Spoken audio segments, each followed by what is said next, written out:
The real Our Country's Good, the real people in the play. I think it's important to remember that although the characters in the play are real, the writer has taken those facts and has made a fiction. So we don't really know what their relationships were, but based on the historical facts and inspired by the things that actually happened, Timberlake has written the most beautiful play in which all the characters leap to life. As mentioned in the play, Arthur Phillip was retired when he got a message saying that the Admiralty and the King wanted him to take charge of the first convict fleet that was sailing to Australia. And he agreed to do this out of duty. He'd done similar work to this before, and I think he acknowledged that he was probably the right man for the job. In the play, we see that he is a very fair man, a very just man, a very humane man who's always looking for the good in people. And this was true in real life as well. He was a fair captain. He was well liked by his men.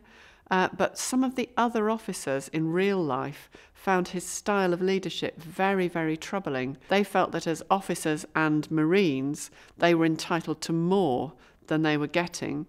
And Arthur Phillip was really keen that the colony was going to be a fair place for everyone. Many of the officers saw their role there as being to punish the convicts. But Arthur Phillip felt it was his role to found a colony. So he was thinking ahead, he was thinking of the future, and everything he did was to secure the future of the colony when the prisoners would become free after they'd served their sentences. So he was really keen in real life to offer the convicts opportunities to humanise themselves. He was very keen on education, he was very keen on culture and the arts, trying to help the convicts to see the future in a different way, I think. Ralph Clark is also a real character. Most of the characters in the play are real. We have a series of letters that still exist that Ralph Clark wrote to his wife, Betsy Alicia, throughout his time in the colony. They are very romantic letters and full of gossip as well. There's just so many interesting things in them about seeing kangaroos and cockatoos and about lightning. So the writer, Timberlake Wertenbaker, has used some of these letters in the play. And they're the only bits of the play she actually hasn't written. And they're really, really beautiful, very romantic. And you get a real sense of Ralph from those letters. Dabby Bryant in our play, in real life, was called Mary Bryant. In the play, she's very sure of herself, very confident.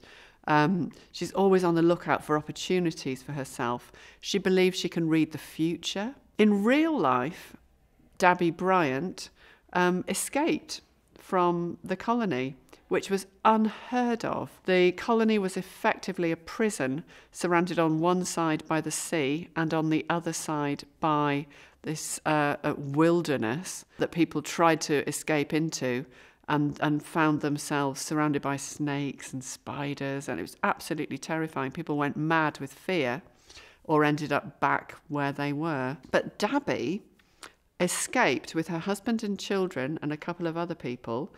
She made it up to, I think it was either Java or Sumatra or Indonesia, I think, north of Australia in her little rowing boat, and eventually was taken back to England. They put her in Newgate prison for escaping, but she became such a celebrity as a woman who'd escaped from the colony that she was given a pardon. She was a celebrity in her own times, and she went back to Devon, which she predicted she would do because she can see the future.